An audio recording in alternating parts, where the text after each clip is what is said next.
കേരളത്തിൽ നിന്നുള്ള ആദ്യ ഹജ്ജ് സംഘം ജിദ്ദയിലെത്തി. ജിദ്ദ വിമാനത്താവളത്തിൽ ഹജ്ജ് മിഷൻ പ്രതിനിധികളും സാമൂഹിക പ്രവർത്തകരും തീർത്ഥാടകരെ സ്വീകരിച്ചു. നടപടിക്രമങ്ങൾ പൂർത്തിയാക്കി തീർത്ഥാടകർ ബസ് മാർഗം മക്കയിലേക്ക് പുറപ്പെട്ടു. 166 തീർത്ഥാടകരാണ് ആദ്യ സംഘത്തിൽ ഉള്ളത്.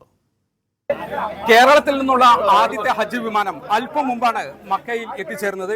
മക്കയിൽ അസീസിയയിലാണ് ഇവർക്ക് താമസ സൗകര്യം ഒരുക്കിയിരിക്കുന്നത്. ഇവർക്ക് വളരെ ഊഷ്മളമായ വരവേൽപ്പാണ് മക്കയിൽ തീർത്ഥാടകർക്ക് ലഭിച്ചുകൊണ്ടിരിക്കുന്നത്. വിവിധ മലയാളി സംഘടനകൾ KMCC, RSC, ICF, Navodaya, OICC, തനിമ തുടങ്ങി വിവിധ സംഘടനകളുടെ നേതൃത്വത്തിൽ വെൽക്കം കിറ്റും മറ്റും നൽകിക്കൊണ്ട് വളരെ ഊഷ്മളമായ സ്വീകരണമാണ് ഇവർക്ക് മക്കയിൽ ലഭിച്ചുകൊണ്ടിരിക്കുന്നത്. 166 തീർത്ഥാടകരാണ്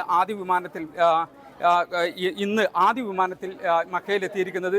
3 വിമാനങ്ങളിലായി ഏതാണ്ട് 500ഓളം തീർത്ഥാടകരാണ് ആദ്യ ദിവസം കരിപ്പൂരിൽ നിന്നും മലയാളി തീർത്ഥാടകർ മക്കയിലേക്ക് വരുന്നത്. ഏതാനും നമ്മോടൊപ്പം ഏതാനും തീർത്ഥാടകർ ചേരുകയാണ്. അൽഹംദുലില്ലാ ഫ്ലൈറ്റ് 1 മണിക്കൂർ ഡിലേ ആയി. ആ ഒരു പ്രശ്നം മാത്രമേ ഉണ്ടായിട്ടുള്ളൂ. ബാക്കി എല്ലാ ഭാഗത്തുനിന്നും എയർ ഇന്ത്യയുടെ ഭാഗത്തുനിന്നും അതുപോലെ തന്നെ എയർപോർട്ട് അതോറിറ്റിയുടെ ഭാഗത്തുനിന്നും എല്ലാവിധ സജ്ജീകരണം വളരെ ആക്റ്റീവായിട്ടാണ് നമ്മുടെ ഗവൺമെന്റ്, കേരള ഗവൺമെന്റ് ആയാലും ശരി, കേന്ദ്ര ഗവൺമെന്റ് ആയാലും നമുക്ക് എല്ലാ കാര്യങ്ങളും ചെയ്തു തരുന്നത്. ഇവിടെ വന്നപ്പോൾ അൽഹംദുലില്ലാ അതിലേറെ സന്ദോഷമായി.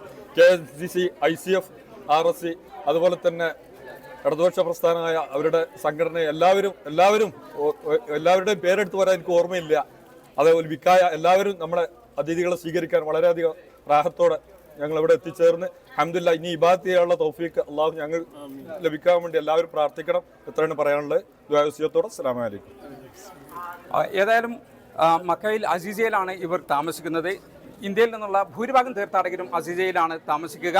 ഹജ്ജ് കർമ്മങ്ങൾ പൂർത്തിയാകുന്നത് വരെ ഇവർ മക്കയിൽ തന്നെയായിരിക്കും. ഹജ്ജ് കർമ്മങ്ങൾ അവസാനിച്ച ശേഷം 8 ദിവസത്തെ മദീന സന്ദർശനത്തിനായി മദീനയിലേക്ക് പോകും. അതിനുശേഷം ജിദ്ദയിൽ ഇറങ്ങുന്ന തീർത്ഥാടകർ മദീന സന്ദർശനം പൂർത്തിയാക്കിയ ശേഷം മദീനയിൽ നിന്നായിരിക്കും ഇവരുടെ നാട്ടിലേക്കുള്ള മടക്കയാത്ര.